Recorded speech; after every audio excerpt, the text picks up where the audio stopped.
नमस्कार दोस्तों, मैं चंदन चौबे और पिछले 5 सालों से यूपीएससी की तैयारी करा रहा हूं। आप सबका कानपा एजुकेशन प्लेटफॉर्म पर स्वागत करता हूं।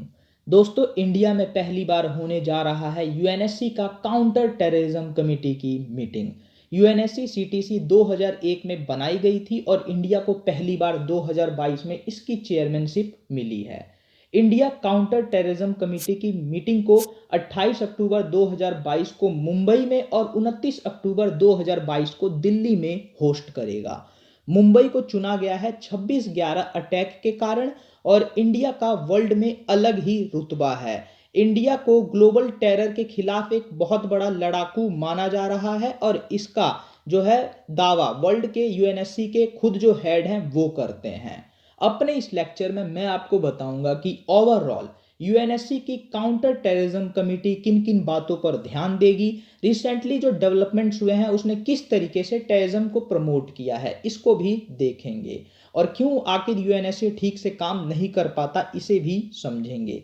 लेकिन उससे पहले मैं आपसे पूछूंगा एक क्वेश्चन और इसका जवाब आप कमेंट सेक्शन में कीजिए। Which country has recently hosted 90th Interpol general assembly? आपके ऑप्शन है A India, B Austria, C France and D UAE. सही जवाब देने वाले को मैं हार्ट दे दूंगा। दोस्तों, आज की डेट में टेक्नोलॉजीज ने आम आदमी के जीवन को काफ़ी आसान बना दिया है, बट इस टेक्नोलॉजीज ने ह्यूमैनिटी के लिए भी चैलेंज क्रिएट किया है। आज डिजिटल पेमेंट, ड्रोन्स, इंटरनेट के इस्तेमाल से लोगों को बहुत फ़ायदा हुआ है, लेकिन इसका गलत इस्तेमाल करने वालों ने भी इसका फ़ायदा उठाया है और डिजास्टर्स इम्पैक्ट क्रिएट किए हैं। टेररिस्ट भी इन टेक्नोलॉजीज का इस्तेमाल करने लगे हैं और इसे उनके लिए फंड रेज करना, ड्रोन से बॉम्ब ब्लास्ट करना, साइबर वॉरफेयर करना काफ़ी आसान हो गया है। इन्हीं चीज़ों को रोकने के लिए यूएनएससी के काउंटर टेररिज्म कमेटी की ये मीटिंग होने जा रही है। इस यूएनएससी सीटीसी मीटिंग के दो अहम लक्ष्य हैं। पहला लक्ष्य है दोस्तों कि माइंडफुल होना कि कैसे न्यू एंड इमर्जिंग टेक्नोलॉजीज का मिसयूज हो सकता है। अगर हम ये जान जाएं कि इन टेक्नोलॉजीज का मिसयूज इस तरीके से हो सकता है तो उस मिसयूज को रोकने की तैयारी भी बड़े ही आसानी से की जा सकती है। दूसरा दोस्तों कि फोकस किया गया है कि पॉजिटिव यूजेस पर ज़्यादा से ज़्यादा ध्यान दिया जाएगा कि कैसे न्यू एंड इमर्जिंग टेक्नोलॉजीज का इस्तेमाल करके इसके थ्रू हम काउंटर टेररिज्म ऑपरेशंस को और बेहतर बना सकते हैं।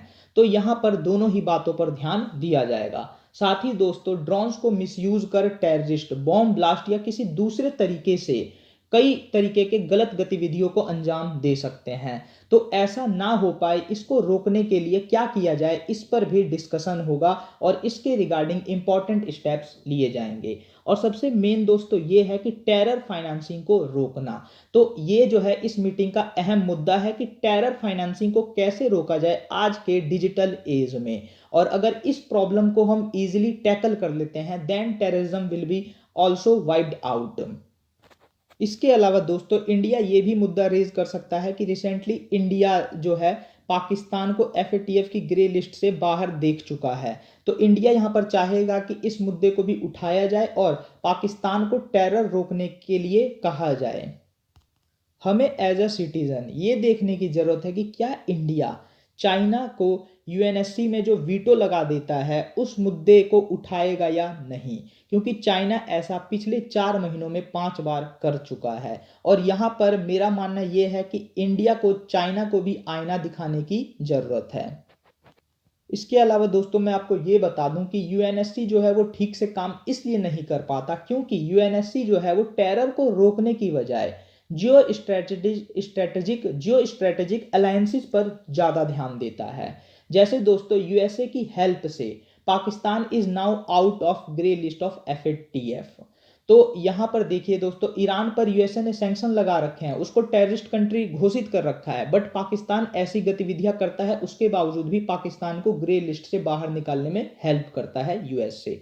तो यहाँ पर क्लियर दोस्तों, टेररिज्म को रोकने के लिए सबसे पहले टेररिज्म की डेफिनेशन तय करनी होगी। अब तक टेररिज्म की डेफिनेशन यूनाइटेड नेशन में तय नहीं हुई, तो जब तक हम टेररिज्म को डिफाइन नहीं करेंगे तब तक उस पर एक्शन नहीं ले पाएंगे।